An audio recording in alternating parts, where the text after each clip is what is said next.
Hello guys, welcome to the Elias. मेरा नाम रोहित है और मैं आज थोड़ा सिक हूँ, तो इसलिए एनर्जी थोड़ी कम रहेगी, लेकिन टॉपिक ये पढ़ना जरूरी है। तो पीएच स्केल क्या होता है? पीएच स्केल, तो सबसे पहले तो पीएच की हम फुल फॉर्म देख लेते हैं। जो पी वर्ड है ना, ये एक जर्मन का वर्ड होता है जिसका पोटेंस उससे बना हुआ है। इसका मतलब होता है पावर। ये पोटेंस मतलब जर्मन वर्ड है, ये जर्मन भाषा का एक शब्द है ये पोटेंस, जिसका मतलब होता है पावर। और ये जो एच शब्द बना है ना, ये है hydrogen ion concentration. Hydrogen ion, hydrogen ion अभी प्रीवियस पढ़ा था ना हमने, कि जब एसिड और बेस पानी में डालते हैं तो क्या होता है। एसिड जो होता है, याद होना चाहिए आपको, acid gives H plus ion, और बेस गिव, जब पानी में डालते हैं तो base gives OH minus ion. पढ़ाया था ना मैंने आपको। तो ये वही हाइड्रोजन आयन है। तो पीएच स्केल का मतलब है पावर, पी फॉर पावर और एच मतलब हाइड्रोजन। तो इसको हम आसान भाषा में ये बोल सकते हैं कि पीएच स्केल क्या होता है। It is an scale, it is an scale which measure, क्या मेजर करेगा? It is an scale which measure power of hydrogen ion concentration. H for hydrogen है ना, power of hydrogen ion concentration. इसका मतलब क्या हुआ? इसका मतलब यही हुआ, मैंने आपको प्रीवियसली बताया था वीडियो में, कि जो एसिड होता है वो H प्लस आयन देता है।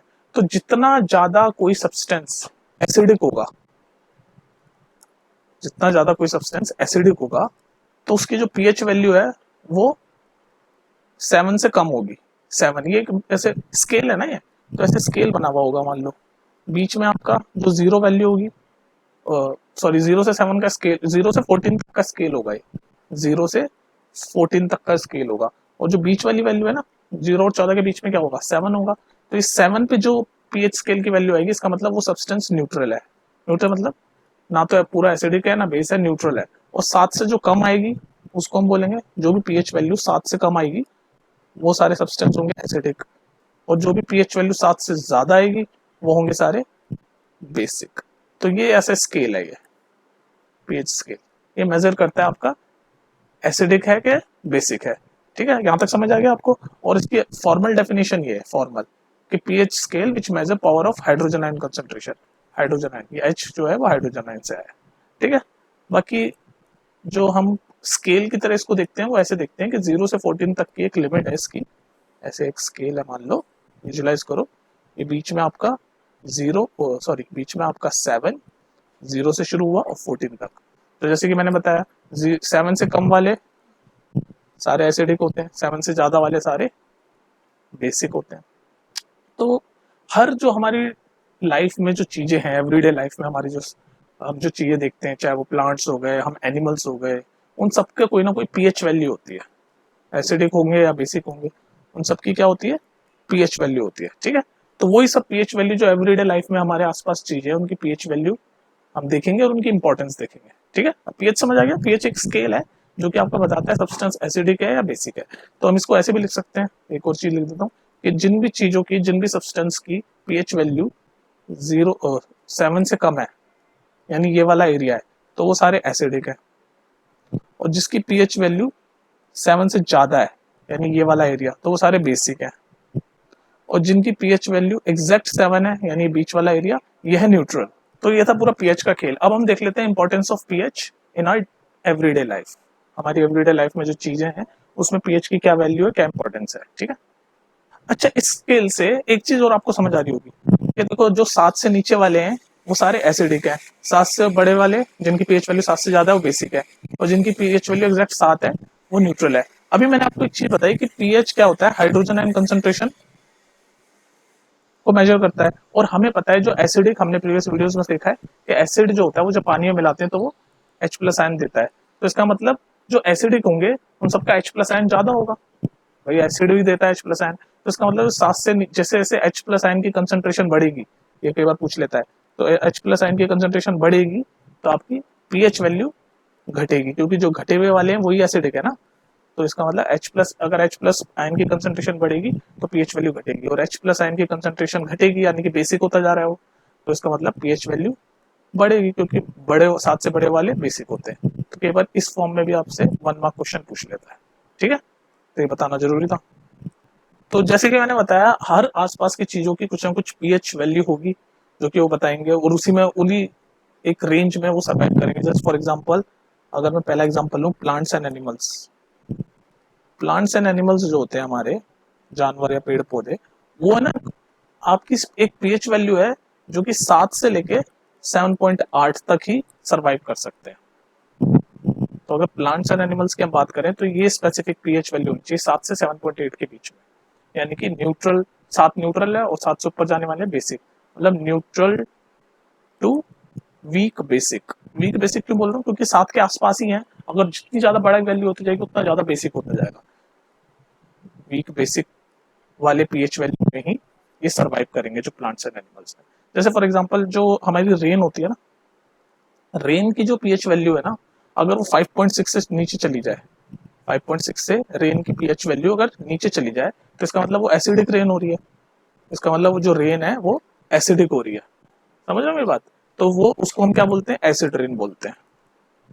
अगर कोई बारिश हो रही है और उसकी पीएच वैल्यू 5.6 से नीचे जा रही है तो इसका मतलब वो तो एसिडिक हो रही है। हमें तो पता है 7 से नीचे कोई भी पीएच वैल्यू जाती है तो वो एसिडिक होता रहता है। तो जो भी आपकी बारिश जो होती है, अगर उसकी पीएच वैल्यू 5.6 से चली जाती है तो उसको हम बोलते हैं एसिड रेन। और ये एसिड रेन जो होती है ना, समझते जाओ, ये पहला मैं इंपॉर्टेंस बता रहा हूँ एवरीडे लाइफ में पीएच की। तो ये जो एसिड रेन होती है ये किस में जाएगी फाइनली? भाई फाइनली रिवर्स वगैरह में बहती भी जाएगी। और रिवर्स में जो एक्वेटिक एनिमल्स होते हैं हमारे, एक्वेटिक एनिमल्स जैसे फिश या जो भी समुद्र में रहने वाले एनिमल्स है, उनका पीएच वैल्यू भी घटता रहेगा, तो उनके लिए सर्वाइव करना मुश्किल हो जाता है। इसलिए हम कहते हैं जो एसिड रेन होती है it's very dangerous for the aquatic animal also, क्योंकि यार ये कम एसिडिक रेंज आ रही है ना पानी के अंदर, रिवर्स के अंदर, उसमें जो एक्वेटिक एनिमल है उनका सर्वाइवल डिफिकल्ट हो जाता है। समझ लो मेरी बात को? तो ये तो पहला हमने देख लिया कि प्लांट्स एंड एनिमल्स के केस में कैसे पीएच इंपॉर्टेंट फैक्टर है। अब हम देखते हैं सॉइल, जो हमारी सॉइल है जिसपे क्रॉपिंग होती है, हम फसल उगाते हैं, वहां कितनी इंपॉर्टेंस होती है पीएच वैल्यू, वो देखो। तो ये देखो पीएच ऑफ द सॉइल। अब देखो हम जो क्रॉपिंग करते हैं, फार्मर्स या कोई भी, वो सॉइल तो सबसे इंपॉर्टेंट फैक्टर है क्रॉपिंग के लिए, प्लांट ग्रो करने के लिए, कोई भी किसी तरीके की फसल को उगाने के लिए आपकी soil is the most important thing. अब ये जो हर जो आपकी ग्रोथ, मतलब कोई सा भी आप चीज ग्रो कर रहे हो वो एक स्पेसिफिक सॉइल में ही ग्रो होगा। कहते हैं ना मिट्टी मिट्टी फर्टाइल होनी चाहिए, उपजाऊ होनी चाहिए, तो वो फर्टिलिटी जो होती है वो हर क्रॉप की अलग अलग होती है। तो पीएच वैल्यू चेक होती है सबसे पहले क्रॉपिंग से पहले। जब भी कोई फार्मर या कोई भी कोई क्रॉपिंग कर रहा है, कोई चीज उगा रहा है, तो वो पहले सॉइल की पीएच वैल्यू चेक करेगा। पीएच वैल्यू अगर उसकी सुटेबल है, पीएच वैल्यू अगर सुटेबल है, देन ओनली हम उसको क्रॉपिंग करेंगे। समझ रहे मेरी बात? तो देख लो यहाँ पर भी पीएच वैल्यू कितनी इंपॉर्टेंस हो गई हमारी डे टू डे लाइफ में। तो हमें सबसे पहले हम चेक करेंगे कि भाई पीएच वैल्यू चेक करेंगे उस सॉइल का, कि भाई वो सॉइल जो है उसकी पीएच वैल्यू, जो चीज हम उगाना चाह रहे हैं उसके सुटेबल है कि नहीं है। अगर है तो ही हम वहां उगाएंगे। और सिमिलरली अगर फर्टिलाइजर वगैरह हमें यूज करनी है, फर्टिलाइजर चाहिए होती है ना, खाद वगैरह पेड़ पौधे या फसल उगाने के लिए, वो भी डिपेंड करता है कि किस टाइप के फर्टिलाइजर यूज कर रहे हैं, depending upon the pH of the soil. तो इस केस में भी पीएच आपकी कितनी इंपॉर्टेंस हो गई सॉइल के केस में, for the purpose of cropping and for the growing any healthy healthy food. कोई भी चीज ग्रो करने के लिए आपको पहले सॉइल की पीएच वैल्यू चेक करनी पड़ेगी, और फिर हमें पता चलेगा कि वो सॉइल है वो सुटेबल है कि नहीं है फॉर द रिस्पेक्टिव क्रॉप। ठीक है, अब देखते हैं नेक्स्ट हमारा जो ह्यूमन डाइजेस्टिव सिस्टम है उसमें पीएच का क्या इंपॉर्टेंस है। तो अब देख लो हमारा जो डाइजेस्टिव सिस्टम है ह्यूमंस का, उसके अंदर जो हम फूड डाइजेस्ट करते हैं वो कैसे डाइजेस्ट करते हैं, हमारी बॉडी एचसीएल नाम का एसिड रिलीज करती है। एचसीएल जो है वो डाइजेस्ट करता है फूड को, ठीक है, इन आवर स्टमक। तो अगर इस एचसीएल की क्वांटिटी बढ़ जाए या stomach too much HCL produce करे, if too much acid is produce by, कौन सा एसिड, एचसीएल होता है हमारे पेट के अंदर, अब टू मच एसिड प्रोड्यूस, तो क्या होता है भाई, जो टू मच एसिड प्रोड्यूस होता है यानी कि पीएच वैल्यू स्टमक की घट रही है। जितना कम होता जाता है उतना ज्यादा एसिडिक होता है ना, तो पीएच वैल्यू घट रही है। और इससे वजह से क्या होता है, हमारी बॉडी में एसिड बढ़ जाएगा, और जब एसिड बढ़ जाएगा तो हमारे जो पेट में पेन होता है या इरिटेशन होती है या कोई वॉमिट सेंसेशन होती है, कुछ भी हो सकता है आपकी स्टमक प्रॉब्लम, है ना। तो वो स्टमक प्रॉब्लम क्यों होती है कि अगर मान लो जो एसिड जो रिलीज करती है हमारी बॉडी वो अगर टू मच करने लगे तो आपको पीएच वैल्यू घट जाएगी स्टमक की, यानी कि एसिडिक वैल्यू बढ़ जाएगी, और उससे ये सब चीजें हो जाती है, हमारे पेन हो जाएगी, इरिटेशन हो जाएगी, वॉमिट सेंसेशन हो जाएगा। तो इस केस में हम जब दवाई लेते हैं, जो हम डाइजिन लेते हैं, आपने देखा होगा, डाइजिन सबने देखा होगा, ऐसे बोतल में आती है ना डाइजिन, तो उसको वो पता है क्या है, वो होता है मिल्क, उसका जो केमिकल नाम है मिल्क ऑफ मैग्नीशिया बोलते हैं उसको। जो हम डाइजीन लेते हैं ना, जब हमारा पेट वगैरह खराब होता है, डाइजेस्ट नहीं हो रहा होता food because of excess HCl, एक प्रॉपर अमाउंट में HCl चाहिए होता है फूड डाइजेस्ट करने के लिए, ना कम ना ज्यादा। तो ज्यादा हो जाता है तो एसिडिक हो जाता है पेट, फिर उससे ये सारी प्रॉब्लम होती है ना। तो हम कौन सी दवाई लेते हैं, डाइजीन लेते हैं। तो डाइजीन जो होती है उसका केमिकल नेम है milk of magnesia, milk of magnesia. अब ये क्यों लेते हैं, वो हम ये मिल्क ऑफ मैग्नीशिया इसलिए लेते हैं, यानी कि डाइजीन जो है वो इसलिए लेते हैं क्योंकि अब देखो एसिड बढ़ गया, तो एसिड बढ़ गया स्टमक में, तो हम मिल्क ऑफ मैग्नीशिया अगर ऐड कर देंगे, मतलब हम दवाई ले लेंगे, मिल्क ऑफ मैग्नीशिया ले लेंगे, तो वो बैलेंस आउट हो जाएगा। क्यों, क्योंकि जो मिल्क ऑफ मैग्नीशिया ये बेसिक होता है नेचर में। तो एसिड ज्यादा हो गया तो बेस ही डालोगे, सिंपल सा कॉमन सेंस वाली बात हो गई। तो भाई पेट में एसिड ज्यादा हो गया तो हम कोई बेस डाल देंगे। तो ये जो इनो भी होता है ना हमारा, इनो, इनो भी बेस है एक तरह का। हम लेते हैं ना इनो, जब हमारा इंडाइजेशन होता है तो अजीब सा लगता है तो हम क्या लेते हैं, इनो लेते हैं। तो इनो भी एक तरीके का बेस है, बेस। तो जब एसिड स्टमक में ज्यादा बढ़ गया तो हम बेस ले लेते हैं, जैसे इस केस में मिल्क ऑफ मैग्नीशिया, या फिर आसान भाषा में उसको डाइजीन बोलते हैं। ठीक है, तो डाइजेशन में भी पीएच की इंपॉर्टेंस है। समझ गए मेरी बात। एसिड बढ़ गया पेट में तो बेस ही तो डालेंगे, तो बेस डाल देते हैं हम, या तो इनो ले लेते हैं या मिल्क ऑफ मैग्नीशिया यानी कि डाइजीन वगैरह ले लेते हैं, है ना। चलो नेक्स्ट देखते हैं। अच्छा नेक्स्ट पढ़ते हैं, pH change can cause tooth decay. Tooth मतलब हमारे जो दांत सड़ जाते हैं, टूथ डिके। तो पीएच चेंज हो जाता है। देखो हम जब खाना खाते हैं तो हमारे जो खाना, जो पार्टिकल्स हमारे दांत में रह जाता है, मुंह में रह जाता है, वो क्या होते हैं, वो बैक्टीरिया प्रेजेंट हो जाता है उनके अंदर, बैक्टीरिया। ठीक है, हम जो खाना खाते हैं इसलिए तो बोलते हैं खाना खा के ब्रश करो, या फिर अपने मुंह को ठीक से साफ करो, रिंस करो वाटर के साथ, है ना, ये बोलते हैं ना। वो इसलिए बोलते हैं क्योंकि जो खाना स्टोर रह जाता है वो बैक्टीरिया प्रोड्यूस कर देता है, और ये जो बैक्टीरिया क्या करते हैं, ये आपके मुंह की एसिडिसिटी, मतलब एसिडिक उसकी अमाउंट बढ़ा देते हैं मुंह का। ये जो बैक्टीरिया प्रोड्यूस होते हैं, जो स्मॉल स्मॉल फूड पार्टिकल्स हमारे माउथ में रह जाते हैं, उससे क्या है, जो माउथ की जो एसिडिक है ना वैल्यू, वो बढ़ जाती है, एसिड बढ़ जाता है माउथ का। तो एसिड अगर बढ़ जाएगा तो टूथ डिके हो जाएगा। क्यों टूथ डिके हो जाएगा, क्योंकि हमारे जो टूथ है ना वो किससे बने होते हैं, कैल्शियम, उसका क्या सब्सटेंस होता है, कैल्शियम फॉस्फेट, कैल्शियम फॉस्फेट होता है। ठीक, कैल्शियम फॉस्फेट जो है वो सिर्फ बेयर कर सकता है 5.5 तक की acidic pH value, pH value 5.5। अगर इस 5.5 से कम एसिडिक वैल्यू हो जाती है तो फिर हमारे टूथ डिके होना शुरू हो जाता है। तो टूथ डिके के लिए हमारी जो एसिडिक वैल्यू है वो can not become less than 5.5, मतलब 5.5 से कम नहीं होनी चाहिए, क्योंकि वो ज्यादा एसिडिक होता जा रहा है। 5.5 तक तो जो जो हमारे टूथ के जो एनिमल है, यानी कि हमारे जो आसान भाषा में जो दांत है, वो ठीक रहते हैं। लेकिन अगर 5.5 से पीएच वैल्यू कम गई तो इसका मतलब एसिडिक नेचर बढ़ रहा है माउथ का। तो एसिडिक नेचर बढ़ रहा है, जैसे जैसे कम होता है एसिडिक बढ़ रहा है ना, 0 से 7 एसिड होता है, तो 5.5 से नीचे आएंगे तो 4 3, यानी एसिडिसिटी बढ़ रही है। तो वो एसिडिक बढ़ेगा तो टूथ डिके हो जाएगा। इसीलिए आपने नोटिस किया होगा, जो टूथपेस्ट होता है, टूथपेस्ट कभी आप जाके देखना भी, घर में जो टूथपेस्ट है ना उसके पीछे इंग्रेडिएंट पढ़ना, तो उसमें हाइड्रोक्साइड मिला हुआ होता है, सोडियम या कुछ हाइड्रोक्साइड मिला होता है। ये हाइड्रोक्साइड क्या होता है, ये बेस होता है।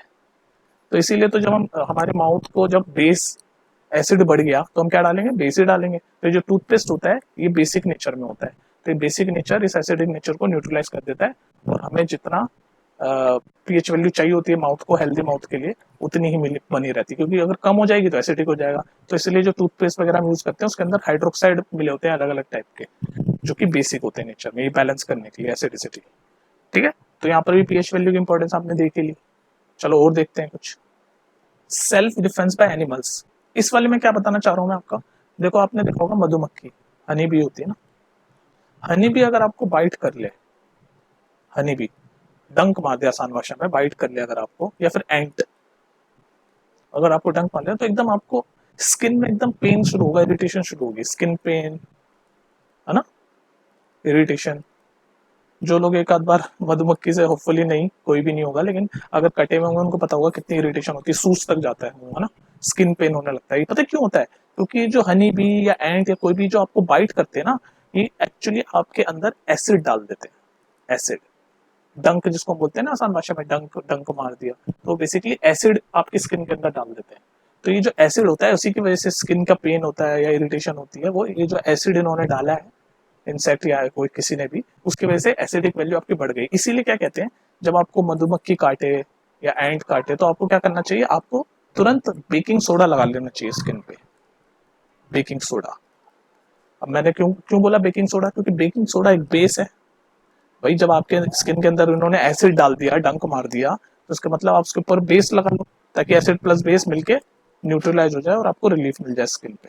समझ रहे हो? तो हम बेकिंग सोडा लगा लेते हैं, अगर हनी बी एंड अगर हमें कोई काटता है तो हम बेकिंग सोडा लगा लेते हैं, और अफेक्टेड एरिया पे जहाँ पर काटा है वहाँ बेकिंग सोडा लगा लेते हैं। तो फिर उसकी एसिडिसिटी वो बेस कम कर देता है, न्यूट्रलाइज कर देता है, और हम रिलीफ मिल जाता है स्किन इरिटेशन वगैरह से। ठीक है, इसी तरह से ये तो हो गया चलो एनिमल का। इसी तरह से कुछ प्लांट्स भी होते हैं, कुछ प्लांट्स की पत्तियां, पता नहीं आपने देखी नहीं, एक प्लांट होता है फेमस नेटल। नेटल लीव्स जो होती है ना, इसको हिंदी में बोलते हैं वो बिच्छू, बिच्छू का पेड़, ऐसे कुछ नाम बोलते हैं। ऐसे समझो कोई पत्तियां आपने आई एम श्योर कहीं ना कहीं देखी होंगी, कुछ पत्तियां अगर स्किन पे लग जाती है तो एकदम चुभ सी जाती है, इरिटेशन सी हो जाती है। तो नेटल लीव्स उसका एग्जांपल है। वो भी ये करता है, जैसे ही वो स्किन में आता है तो आपकी स्किन के अंदर एसिड वैल्यू चली जाती है, एसिड चला जाता है।